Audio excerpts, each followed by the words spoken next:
Start. आज हम आप लोगों के साथ सीडीपी के 30 क्वेश्चन डिस्कस करेंगे जो कि सीटेट एग्ज़ाम के प्रीवियस ईयर क्वेश्चन पेपर में पूछे गए हैं। चलिए स्टार्ट करते हैं।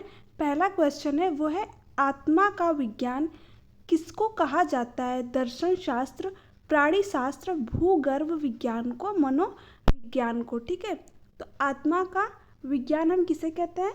मनोविज्ञान को। इसको क्या कहते हैं? Study of soul. किसको बोलते हैं? साइकोलॉजी को। तो ऑप्शन नंबर जो है डी यहाँ पर इसका राइट आंसर हो जाएगा।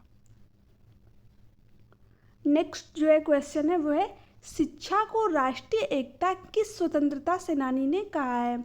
महात्मा गांधी, खान अब्दुल गफ्फार खान गांधी, मौलाना आज़ाद, जवाहरलाल नेहरू। ठीक है, तो शिक्षा को राष्ट्रीय एकता किस स्वतंत्रता सेनानी ने कहा है? पंडित जवाहरलाल नेहरू ने। तो ऑप्शन नंबर जो है डी यहाँ पर इसका राइट आंसर हो जाएगा। नेक्स्ट है खेल प्रणाली के जन्मदाता है फ्रॉबेल, टर्मन तथा मिलर, जीन प्याजे, वाई गोस्की। तो जो खेल प्रणाली है उसके जन्मदाता कौन है? फ्रॉबेल। तो ऑप्शन नंबर जो है यहाँ पर ए इसका राइट आंसर हो जाएगा। विद्यार्थी शिक्षक में माध्य कैसा संबंध होना चाहिए? कोई संबंध नहीं होना चाहिए, पिता शिशु के जैसा, एक शिक्षक के अतिरिक्त कोई और संबंध नहीं, पूर्णतः शिष्य जैसा। ठीक है, तो विद्यार्थी और शिक्षक के मध्य में कैसा संबंध होना चाहिए? पिता और शिशु के जैसा। तो ऑप्शन नंबर जो है बी यहाँ पर इसका राइट आंसर हो जाएगा। छात्र द्वारा गलत उत्तर देने पर एक अध्यापक को क्या करना चाहिए? छात्र को डांटना, उसको उत्तर देने के लिए बाध्य करना, छात्र को दंड देना, छात्र को सही उत्तर बताना चाहिए। तो जब छात्र जो है गलत उत्तर दे रहा है तो ऐसे में एक अध्यापक को उसको सही उत्तर जो है बताना चाहिए। तो ऑप्शन नंबर जो है डी इसका राइट आंसर हो जाएगा। बालकों के लिए कौन सी विधि से सीखना उपयोगी होता है? व्याख्यान विधि, प्रदर्शन विधि, लेखन विधि, उपयुक्त सभी। तो ये तीनों ही विधियां हैं जिससे कि बालक क्या करता है? चीज़ों को सीखता है। तो इसमें ऑप्शन नंबर जो है डी इसका राइट आंसर हो जाएगा, यानी कि उपयुक्त सभी। नेक्स्ट क्वेश्चन है बच्चे के पूर्व विचार में नए विचार का समावेश हो जाने को कहा जाता है। ठीक है, तो इस क्वेश्चन को आप जो है स्टार मार्क कर लीजिएगा क्योंकि ये प्रीवियस ईयर क्वेश्चन में कई बार पूछा हुआ है। ठीक है, इसमें बहुत ज़्यादा कन्फ्यूज़न भी होता है क्योंकि यहाँ ये प्याजे के द्वारा जो वर्ड दिए गए हैं उनसे यहाँ पर क्वेश्चन पूछा गया है। तो यहाँ पे क्वेश्चन में दिया है कि पूर्व विचार में नए विचार को समावेश हो जाने को कहा जाता है। तो जब हम पुराने जो हमारे थॉट होते हैं उसमें जब हम नए विचार को जस्ट ऐड कर लेते हैं तो उसको हम क्या बोलते हैं? असिमिलेट करना, या फिर हमने क्या कर लिया? नए विचार को आत्मसातीकरण कर लिया। तो यहाँ पे ऑप्शन नंबर जो है डी यहाँ पर इसका राइट आंसर हो जाएगा। एक वर्ड है समावेशन और समायोजन। ठीक है, तो जो समावेशन है उसी को हम आत्मसातीकरण या फिर असिमिलेशन बोलते हैं, जो कि ऑप्शन नंबर डी में दिया हुआ है। और ऑप्शन नंबर ए में दिया है समायोजन। तो इसमें क्या होता है? जब हम जो हमारे नए विचार रहते हैं, जो हमारे पुराने विचार रहते हैं उसमें जब हम नए विचार को मॉडिफिकेशन के साथ, संशोधन के साथ जो है चेंजेस के साथ कुछ करके, बदलाव जब कुछ करके ऐड करते हैं तो वहाँ पर अकोमोडेशन, समायोजन होता है। बट हम जस्ट ऐड कर लें तो क्या होता है? असिमिलेशन या फिर आत्मसातीकरण। ठीक है, तो यहाँ पे ऑप्शन नंबर डी इसका राइट आंसर हो जाएगा। आपको ये चीज़ भी ध्यान में रखनी है। नेक्स्ट है वाइगोस्की ने बालक के विकास हेतु निम्न में से महत्वपूर्ण योगदान निम्न में से किसका बताया? ठीक है, तो ये भी क्वेश्चन क्या है? इम्पोर्टेंट है, इम्पोर्टेंट है। तो यहाँ पे दिया हुआ है समाज, छात्रावास, विद्यालय, घर। तो जो वाइगोस्की हैं ये किसकी बात करते हैं? सोशियो कल्चरल टूर, यानी इनकी थ्योरी का नाम ही है सामाजिक सांस्कृतिक सिद्धांत। ठीक है, तो ये किसकी बात करते हैं? समाज की। तो ऑप्शन नंबर जो है यहाँ पर ए इसका राइट आंसर हो जाएगा कि जो बच्चे का विकास होता है उसमें सबसे महत्वपूर्ण योगदान किसका होता है, हमारे सोसाइटी का, हमारे समाज का। लॉरेंस कोहलबर्ग ने पूर्व नैतिक अवस्था की आयु सीमा क्या है? 2 से 4 वर्ष तक, जन्म से 2 वर्ष तक, जन्म से 4 वर्ष तक, बाल्यावस्था से पूर्व किशोरावस्था तक। तो जो लॉरेंस कोहलबर्ग ने पूर्व नैतिक अवस्था है उसकी जो आयु सीमा कितनी है? जन्म से 2 वर्ष तक। तो ऑप्शन नंबर जो है बी यहाँ पर इसका राइट आंसर हो जाएगा।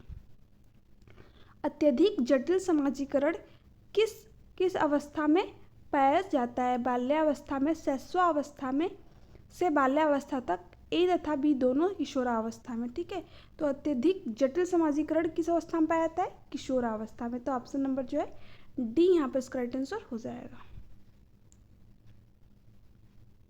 नेक्स्ट है बी तथा डी तथा सा एवं वाज अंतर या भेद न कर पाने वाले छात्र किस अधिगम असक्तता से पीड़ित होते हैं? डिसलेक्सिया, डिस्ग्राफिया, अफेजिया, उपयुक्त में से कोई नहीं। तो जब बच्चा बी को डी और सा को वाज पढ़ता है और उनमें अंतर नहीं कर पाता है तो वो किस विकार से पीड़ित होता है? डिसलेक्सिया। ठीक है, तो ऑप्शन नंबर जो है ए यहाँ पर इसका राइट आंसर हो जाएगा। अगर आपसे डिसग्राफिया पूछ दे तो इसे ग्राफ अगर आप लोग बनाते हो ना तो ये किससे संबंधित होता है? लिखने संबंधी एक प्रकार का विकार होता है। इसमें बालक को लिखने में वर्ड को दिक्कत होती है। और डिस्फेजिया पूछे तो ये भाषाई संबंधी एक प्रकार का विकास होता है जिसमें कि बच्चा सही तरीके से चीज़ों को बोल नहीं पाता है। तो यहाँ पे डिसलेक्सिया जो है पूछा हुआ है तो ऑप्शन नंबर जो है ए यहाँ पे इसका राइट आंसर हो जाएगा। बालक के समाजीकरण की प्रक्रिया कब से प्रारंभ होती है? बाल्यावस्था से, किशोरावस्था से, पूर्व किशोरावस्था से, जन्म से।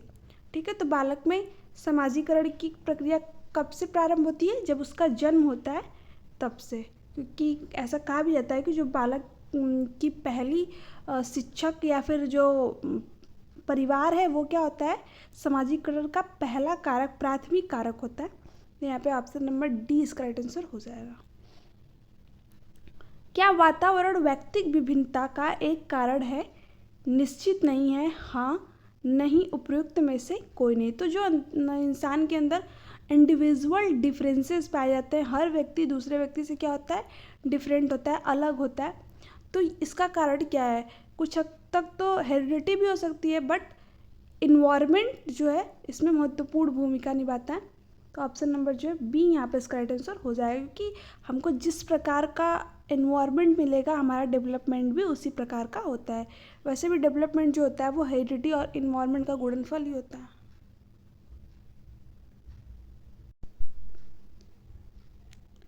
नेक्स्ट है संवेग निम्न में से किसका एक महत्वपूर्ण तत्व है? समस्या विश्लेषण, समस्या, ए तथा बी दोनों, उपयुक्त में से कोई नहीं। तो जो संवेग होता है वो किसका एक महत्वपूर्ण तत्व है? विश्लेषण का। ठीक है, तो ऑप्शन नंबर ए यहाँ पे इसका राइट आंसर हो जाएगा।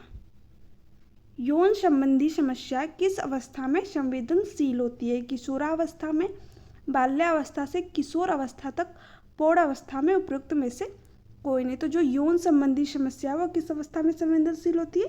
किशोरावस्था में। तो ऑप्शन नंबर जो है ए यहाँ पर इसका राइट आंसर हो जाएगा। स्वतंत्र शब्द साहचर्य परीक्षण विधि के प्रतिपादक हैं? डियरबॉर्न, सेरिकिन, फ्रांसीसी गाल्टन, स्पीयरमैन।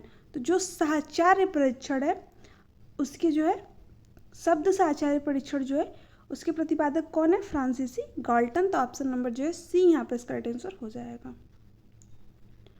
राष्ट्रीय पाठ्यचर्या की रूपरेखा एनसीएफ के अनुसार कक्षा में शिक्षक की क्या भूमिका होनी चाहिए?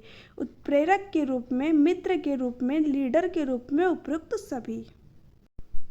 तो जो एनसीएफ है इससे जो है क्वेश्चन हर शिफ्ट में पूछा गया था, चाहे वो ऑनलाइन एग्ज़ाम हो।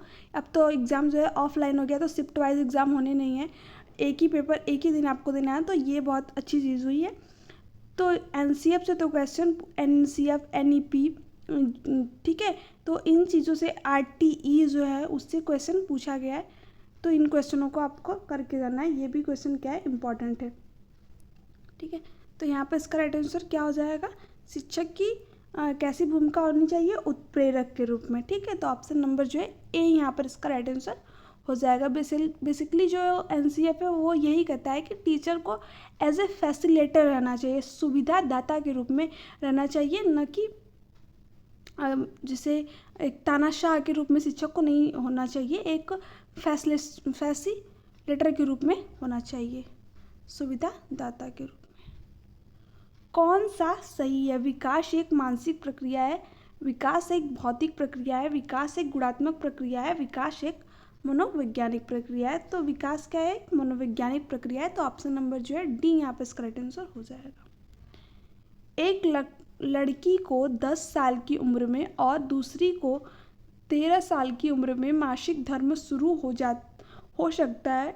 बालक विकास के किस सिद्धांत का उदाहरण है, विकास का संबंध है, विकास विभिन्न दरों पर होता है, विकास एक निश्चित होता है, पैटर्न अनुक्रम का अनुसरण करता है। तो जो डेवलपमेंट की जो रेट होती है, यानी जो विकास की दर होती है, वो क्या होती है, सभी बालिकाओं या फिर बालकों में अलग अलग होती है।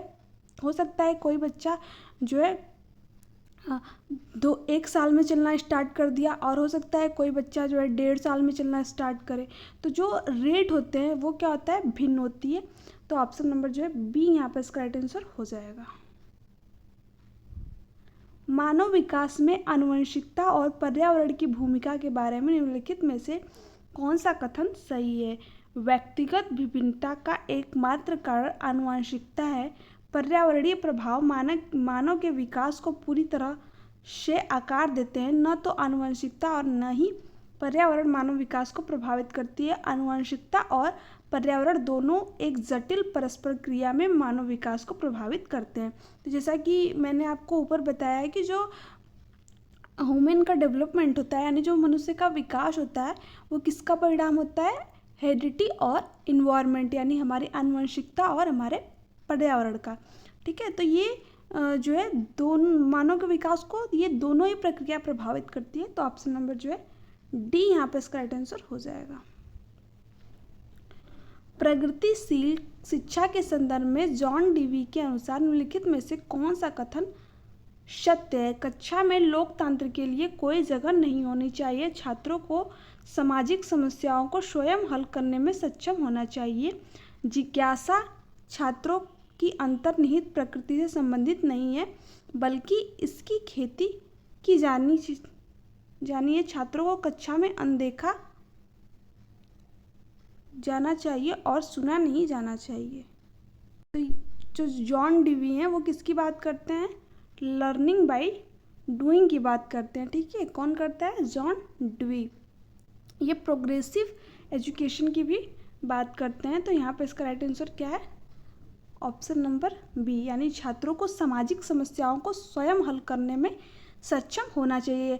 जैसे कि बताया ना मैंने अभी कि जो जॉन डीवी और लर्निंग बाय डूइंग की बात करते हैं, यानी बच्चा जहाँ पर खुद करके चीज़ों को सीखे। बुद्धि और रचनात्मकता के बीच संबंध में कौन सा कथन सही है, रचनात्मकता अभिव्यक्ति के लिए बुद्धि की आवश्यकता नहीं है, बुद्धिमत्ता और रचनात्मकता केवल पर्यावरण से प्राप्त की जाती हैं, बुद्धि और रचनात्मकता में कोई अंतर नहीं है, बुद्धिमत्ता और रचनात्मकता मानव व्यक्तित्व के दो स्वतंत्र कार्य हैं, ठीक है। तो जो हमारी बुद्धि होती है और जो हमारी रचनात्मकता होती है, ठीक है, तो जो हमारी इंटेलिजेंस और जो हमारी क्रिएटिविटी होती है, इनके बीच में कैसा संबंध होता है, ये दोनों ही एक दूसरे से क्या होती हैं, स्वतंत्र होती हैं, ठीक है। तो ऑप्शन नंबर जो है डी यहाँ पे इसका राइट आंसर हो जाएगा। सो हे फ्रेंड्स, ये थे आज के कुछ इंपॉर्टेंट क्वेश्चन। अगर आपको वीडियो अच्छी लगी है तो चैनल को सब्सक्राइब कीजिए, वीडियो को लाइक एंड शेयर कीजिए। Thanks for watching me.